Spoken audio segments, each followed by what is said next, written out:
Please rise in body or spirit for the lighting of the chalice.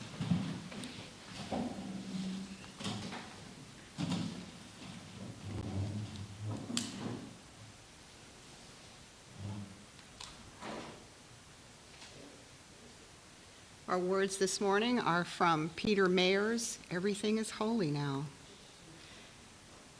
This morning outside I stood, I saw a little red-winged bird shining like a burning bush and singing like a scripture verse.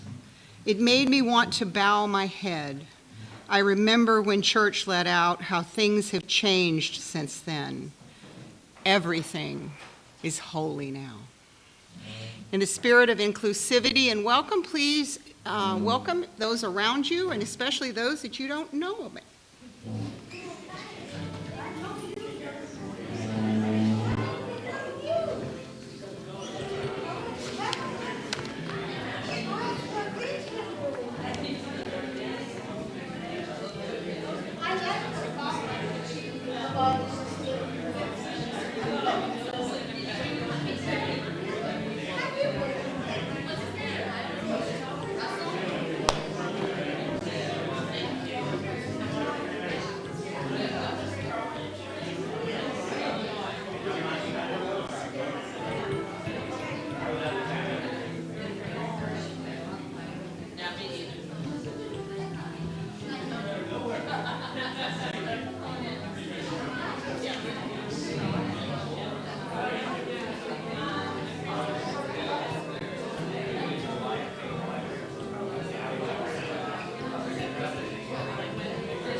We are a talky bunch.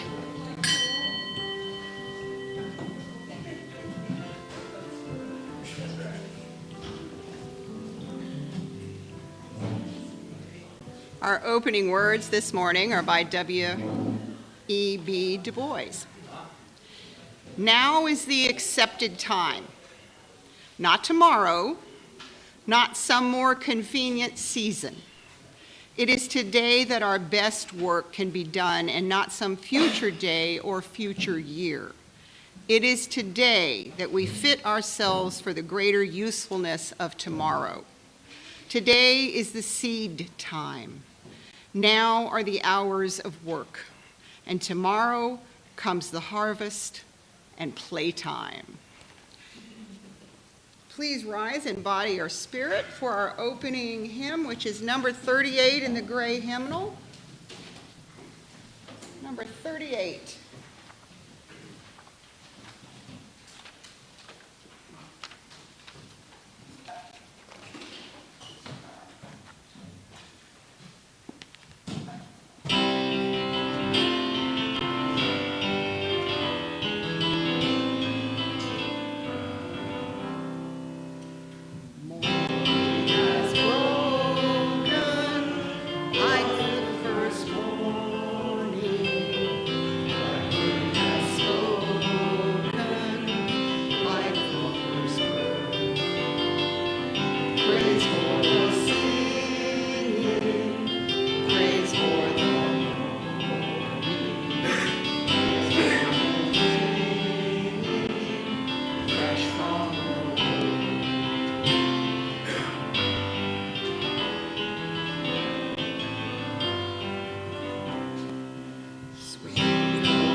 seated.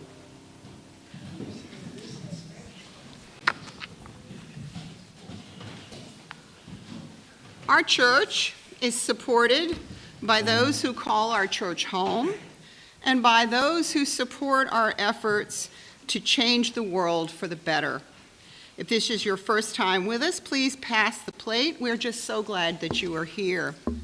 We share our cash plate every Sunday with organizations whose work reflects our UU values to care for marginalized persons, advocate for real and systematic change, defend our environment, and promote justice and equity for all. Our Share the Plate partner this month is Temporary Emergency Services. So the morning offering will now be taken.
By the work of our hands and the intentions of our hearts, our love is made real. Thank you. Let's see, joys and concerns. All right.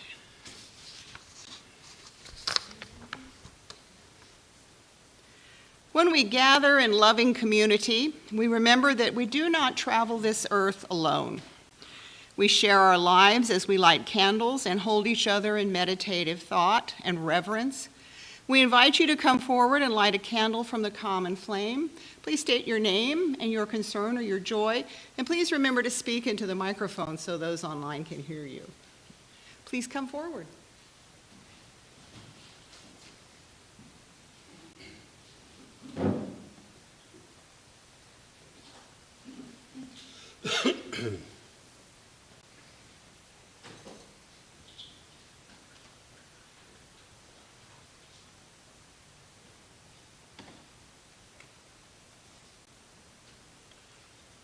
My name's Monty, and I'm expressing a joy.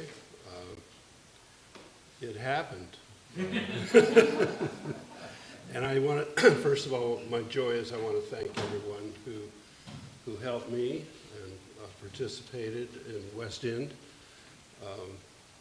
John and his brother George, John is sitting here with us, made it. It started out as a simple visit by John to come and just pal around, and it turned into an event.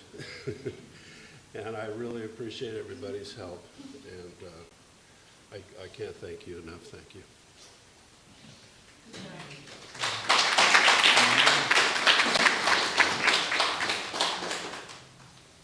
My name is Steve Borelli. This past week I was visiting my 91-year-old aunt in New Jersey. During the past week, I was planning to visit her anyway, but during the past week, she's had 2 falls and a dislocated shoulder. So currently she's in the hospital, and they're kind of planning her next steps in rehab. She's not very happy, and she's missing her cat very much, whom she lives with. And the cat's missing her, I'm sure.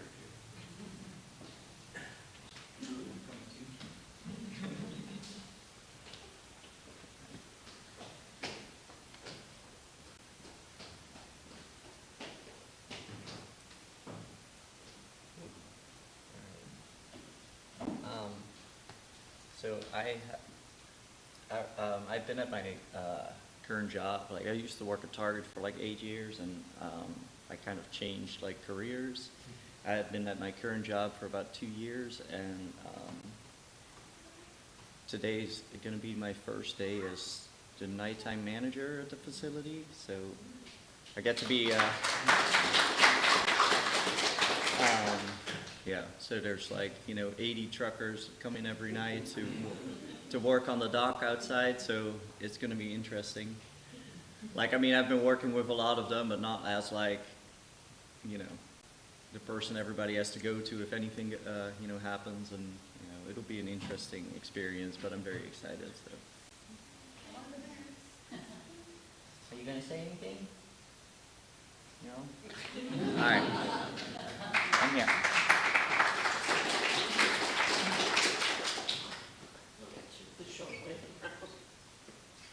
Good morning. For those of you who pray, and those of you who just think of things, I need all the prayers I can get. I'm going back to Illinois on Wednesday just for a visit. And I feel very blessed to have this family, because the family back in Illinois is running me ragged. I think I have every breakfast, lunch, and dinner booked, and finally had to tell people, no, I cannot stay at your house. So very blessed. And my nephew Danny is going to stay at my house and take care of my dog Paige and my house, and he's taking me to and from the airport. So pray for smooth flying. Thank you.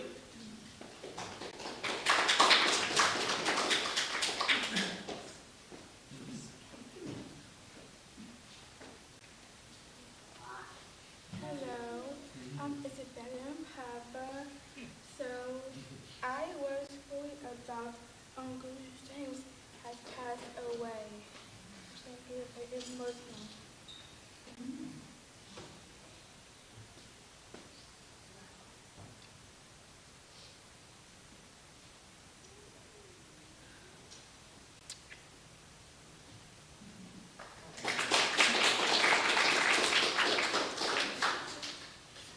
My name is Sue, and I just want to say that since, and this is as political as I will get, since last Sunday, there has been a great change, which I'm very, very pleased about, and I just thought I would mention that without saying anything more than that. And also, just want to say the occasion that Monty organized at the library, the branch library, was just absolutely wonderful, and so I just want to say that also.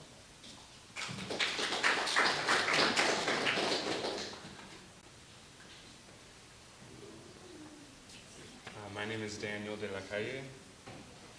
Usually I'm very grateful for the sunshine, but this week has been quite cloudy, and actually, given the fact that I'm from California, I like the water now. So I'm grateful that we have a lot of water and we're well watered. So grateful for that.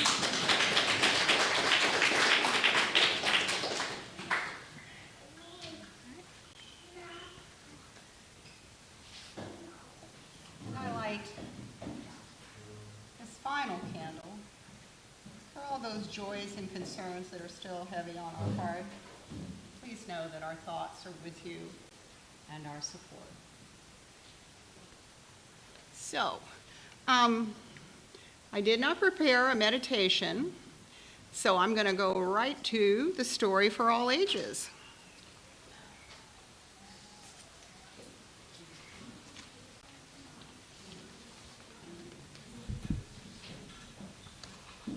Kids, you want to come on in? Okay, y'all know this is one of my concerns right here, so I'll do the best I can. I have a cute little book that Anna picked out called Have You Got My Purr? A little political.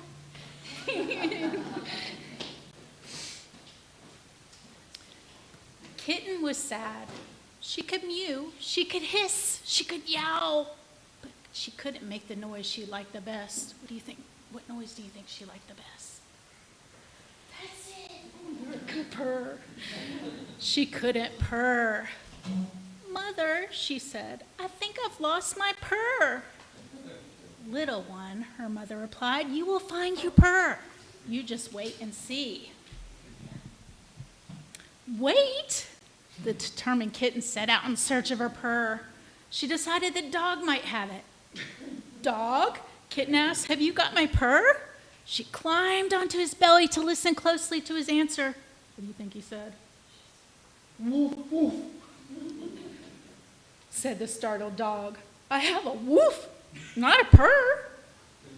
Why don't you ask Cow? She may have it. You think Cow has it? Oh. So Kitten went off to do just that. She found a perch next to the paddock and very near Cow's head. Cow, Kitten said, looking her right in the eye, have you got my purr? Dog says you might. What do you think Cow said? Moo, said Cow quickly. I have my moo, but no purr. Why not ask Pig? Think Pig has it? Kitten slid slowly down the tree and scampered over to the pig pen and up the fence. Pig, have you got my purr? She called over the snuffling of the piglets. What do you think Pig said? Oink, oink, said Pig. I'm sorry, dear. I have only my oink, no purr. Why don't you ask the ducks? They're a noisy family. So Kitten followed the sound of splashing and found the ducks enjoying their day-long bath. Ducks, I've asked Dog and Cow and Pig, but they don't seem to have it. Have you got my purr? What do you think the duck said? Quack, quack, said the ducks. Does that sound like a purr? We quack. One duck offered kindly, why not ask Mouse? That was tricky, but Kitten really wanted her purr back. She scooted over to the mouse hole, got down on her belly, and wiggled through. Don't be afraid, Mouse, said Kitten very quietly. You see, I'm searching for something. Have you got my purr? You think Mouse said? Squeak. That's right, said Mouse nervously. I have my squeak, Kitten, but I do not have your purr. Have you asked Sheep? A little discouraged, very tired, Kitten hung her head and wandered over to the field. Sheep, she sighed, I've lost my purr. Mouse says you might have it. Have you got my purr? What do you think Sheep said? Bah, bah, good job, said Sheep. I haven't got your purr, little one. My old bah is all I have. Why not ask Owl? So Kitten stumbled sleepily over to Owl's tree and said, Owl, I have searched all day. I'm so tired. Have you got my purr? What did Owl say? Woo, good job. Owl said, silly Kitten, I have a hoot, not a purr. Why don't you go back to your mother? I'm sure you will find your purr there. Kitten couldn't believe it. Has Mother had my purr all along? She wondered. She rushed back to the barn to call out her question one last time. Mother, have you got my purr? Oh, sweet thing, said her mother tenderly. No one can take your purr. It's inside you. You hear it when you're happy. Come here and listen. So Kitten snuggled next to her mother, and suddenly, there it was.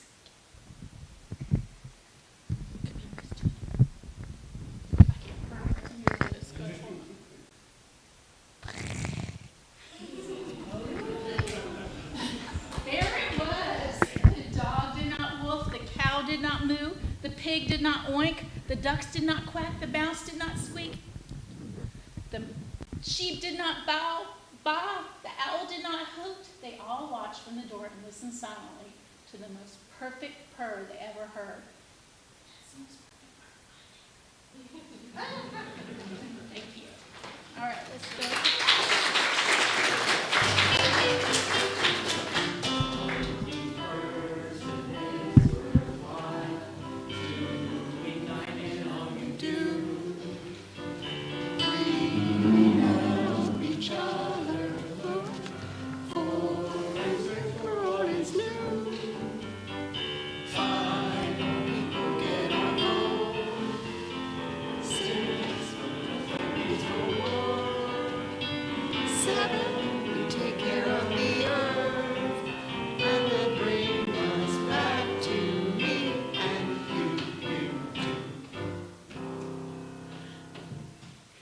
So I'm sorry you get me the whole time this morning.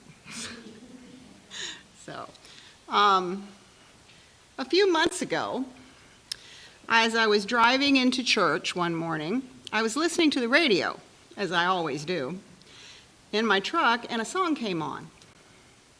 Within seconds, I was crying. And by the time I got here to the parking lot, I was really spent. The song was from the 1980s by Dan Fogelberg. It was a tribute to his father, who was a cabinet maker and sometime musician. I remember the song when it came out, and this was the first time I was so overwhelmed by the song. The song was called Leader of the Band. I spoke to Ken about it and its effect on me, and I got to thinking about music and how we are all affected by it. I wonder, what did music do to us humans? And so began a research project on the subject to human interaction with music. A vision I grew up with was my father, as a young boy, riding his bike across the countryside north of Birmingham to go sit on a hillside right next to a black church whose windows were wide open on most Sundays.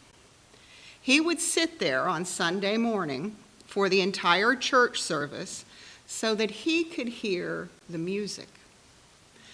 This would have been around 1946 or so.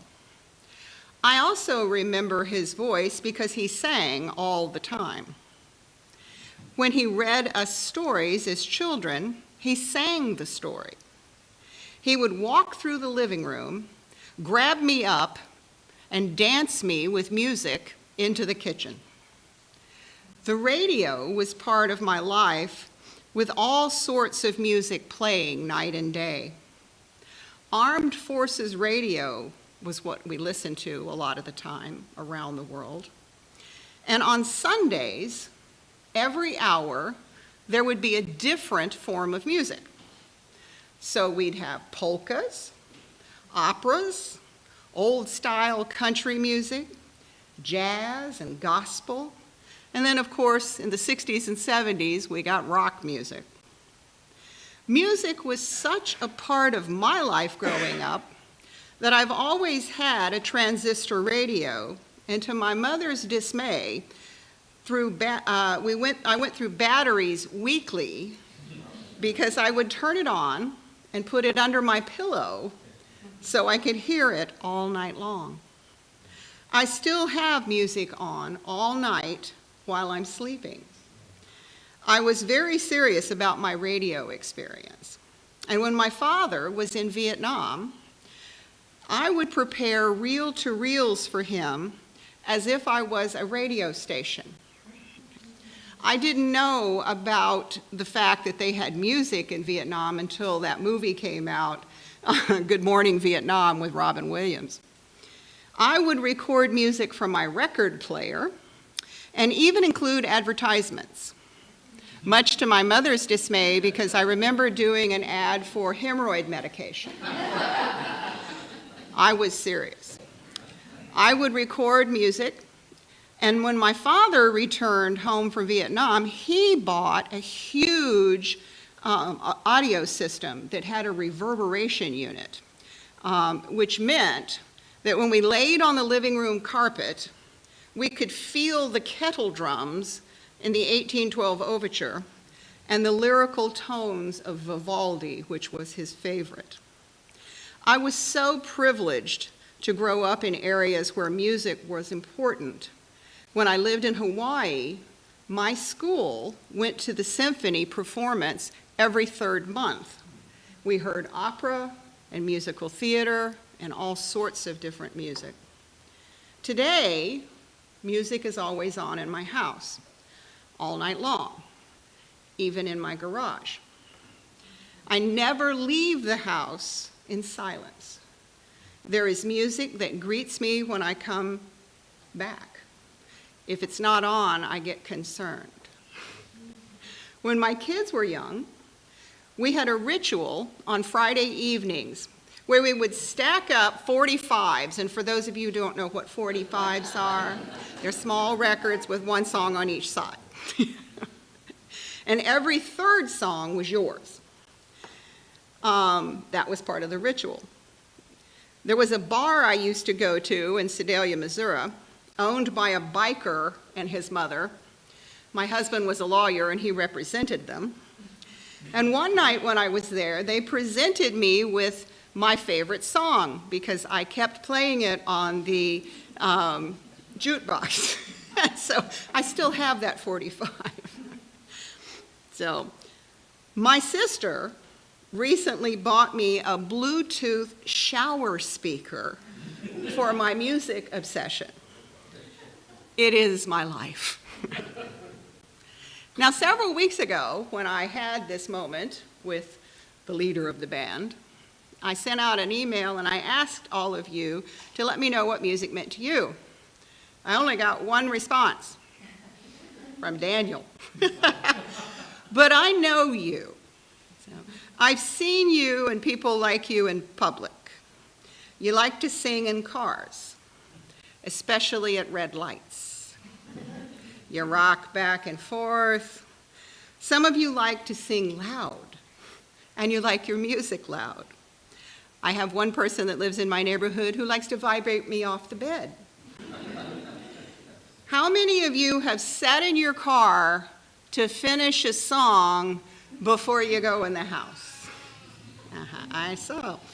How many of you have had to turn the music way down when you're looking for a new address? I don't understand that, but I do that too. How many of you, while brushing your teeth and listening to music, have used your toothbrush as a microphone? You have gone to concerts and you know the words to every song and you sing them out loud. I know you. You are me. According to science, music listeners had higher scores for mental well-being and slightly reduced levels of anxiety and depression compared to people overall. Music is present in every part of our life. Our spiritual rituals are framed with songs. Children learn the alphabet through song. And stores and cafes that we visit in our leisure time are rarely silent. But just how much can this ever-present thing impact us and the way we act and feel? Research suggests that music can influence us a lot. Science tells us that by identifying the exact type of music able to provoke a particular cognitive, motor, or emotional response, there could be progress toward healing, improving or compensating for disruptive brain function in various diseases, and increased understanding of brain mechanisms can facilitate this also. The researchers have found that those who listened to music recovered faster from stress of the experiences than those who didn't. And many studies suggest that listening to music can lower stress hormones as blood pressure and heart rate both spike when you're stressed. A recent 2023 study followed over 1,000 participants aged 60 to 85. For an average of 9 years, they studied these people and found that those who had played an instrument had a 64% reduced rate of developing dementia compared to those who had not. Music can elicit emotions and memories and help provide a link to a person's past and promote interconnection with caregivers and others with dementia. Having worked in several nursing homes, I can tell you, and perhaps you have had experience with this as well, that older persons who cannot remember much of anything can hear a piece of music or start singing and remember the whole song. This was the case with my father when he was diagnosed with dementia. If I started singing a hymn or a song that he knew, he would join in, brighten up, and would sing the whole song. And for a few minutes, he was the father who I had always known. Hearing a piece of music takes you right back to where you were, who you were with, and the feelings associated with that memory. This experience, when music brings back memories of events, people, and places from our past, is known as music-evoked autobiographical memory. Studies have shown that music doesn't just help us retrieve stored memories, it also helps us lay down new memories. A tune connected to an event or information forms kind of a soundtrack, which when replayed can spark a recollection. The phenomenon has seen application in helping with dementia patients, as I've spoken before.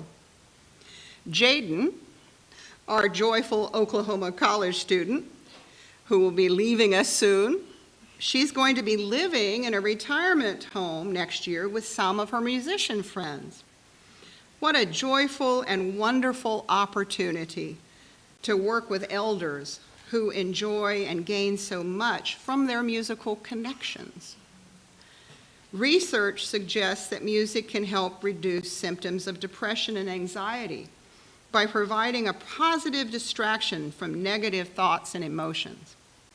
Listening to music can also achieve the brain's reward system, or activate the brain's reward system, releasing dopamine and other feel-good chemicals that can improve mood and reduce stress.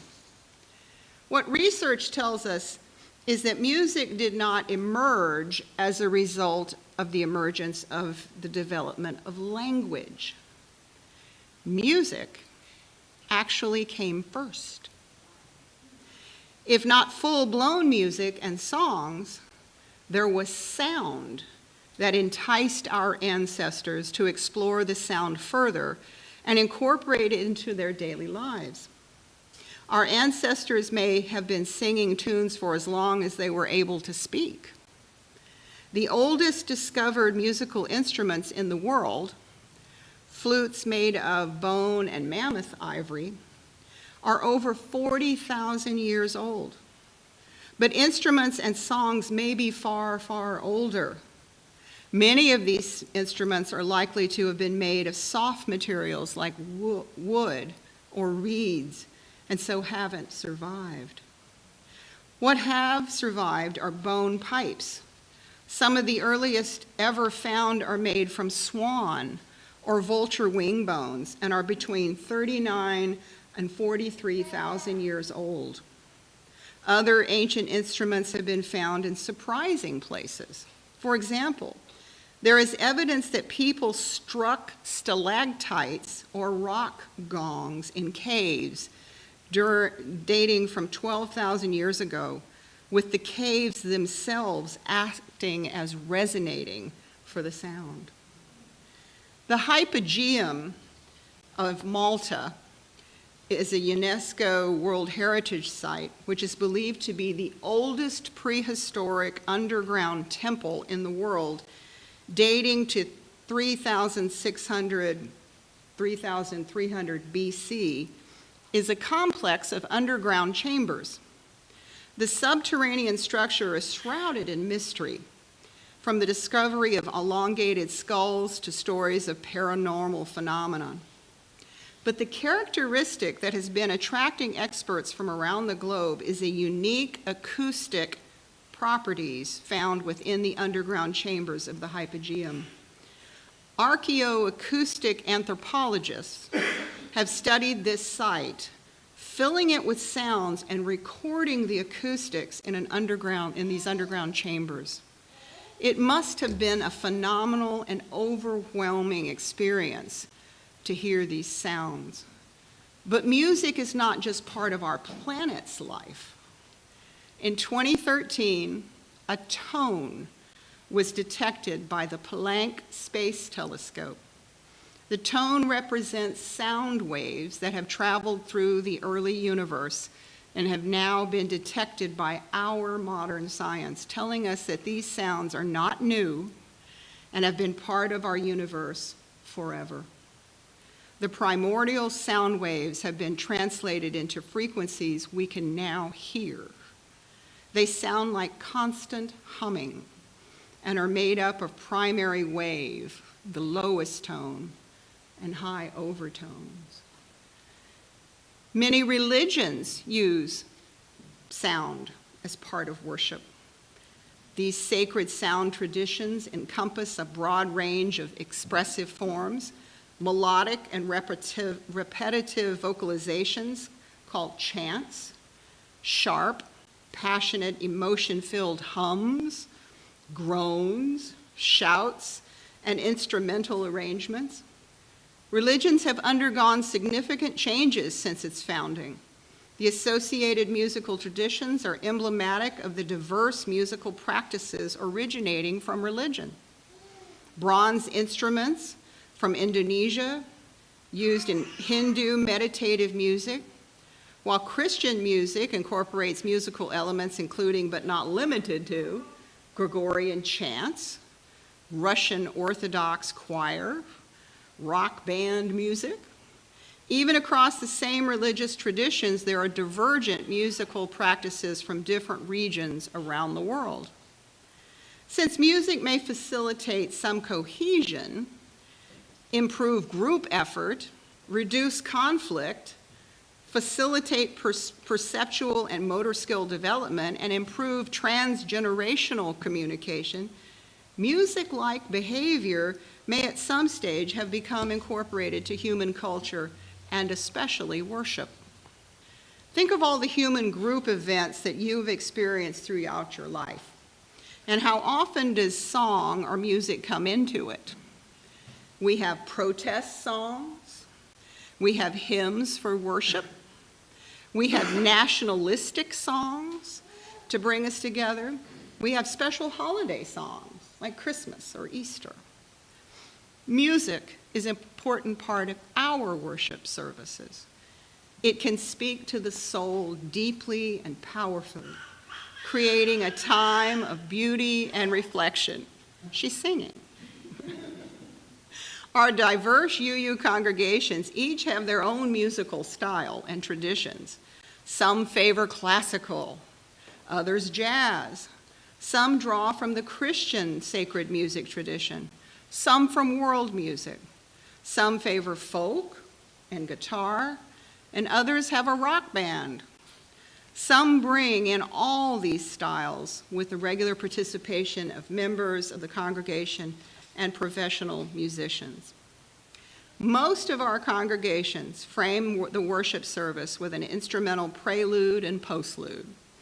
2 to 3 hymns, often drawn from our brown or our gray book or our blue book, involve the congregation in singing also.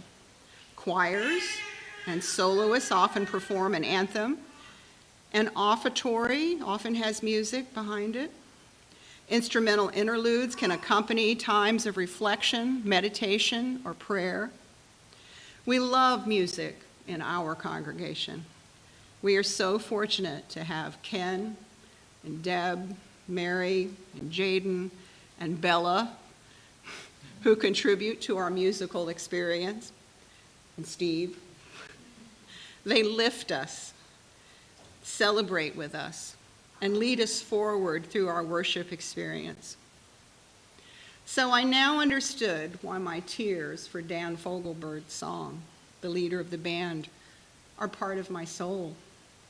It takes me back to my father and his influence on me. So they are tears of joy, not sadness. It's a memory that we share. Thank you for your time.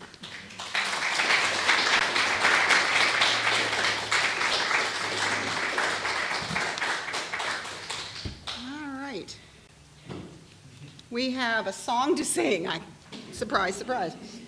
Hymn number 67 in the gray hymnal. Please rise and body your spirit. 67.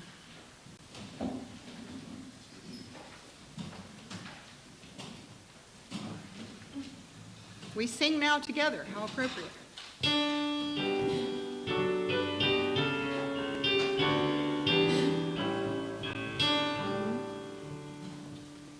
We sing now together our song of thanksgiving to Him, which all ages have wrought. For life that enfolds us, helps and enholds us, and leads beyond the goals which are forest.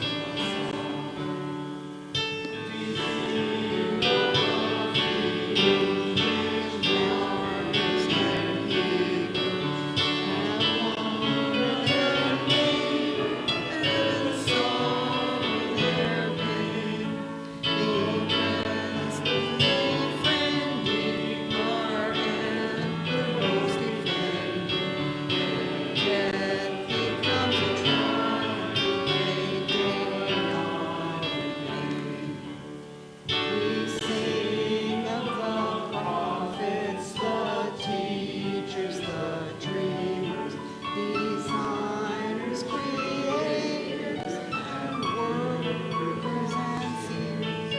Our whole life spending our gratitude command.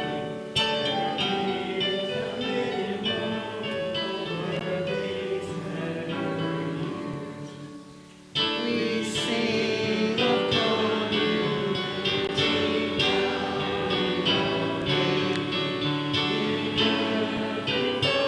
all region and land. Those of all races, all names and place.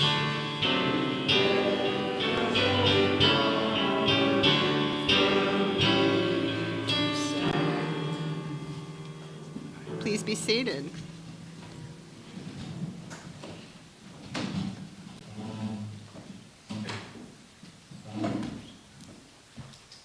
Our final words are from the leader of the band. A quiet man of music, denied a simpler fate. He tried to be a soldier once, but his music wouldn't wait. He earned his love through discipline, a thundering velvet hand. His gentle means of sculpting souls took me years to understand. The leader of the band is tired, and his eyes are growing old. But his blood runs through my instrument, and his song is in my soul. My life has been a poor attempt to imitate the man. I'm just a living legacy to the leader of the band. I thank you for the music and the stories of your road. I thank you for the freedom when it came to let me go. I thank you for the kindness and the time when you got tough. And Papa, I don't think I said I love you near enough. Go in peace.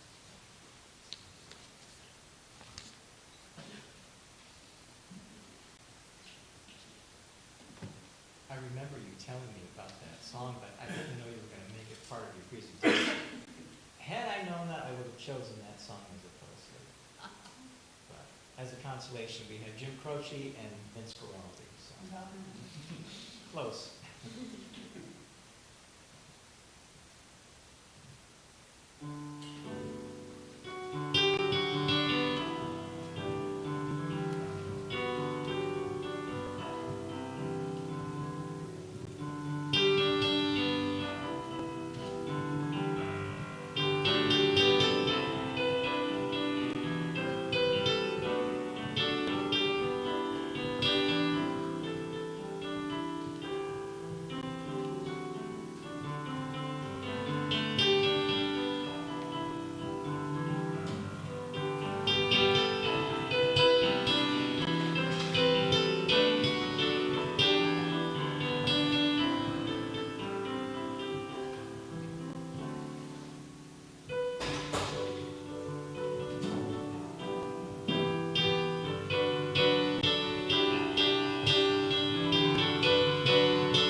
Want to hear those radios as you're leaving the parking lot today.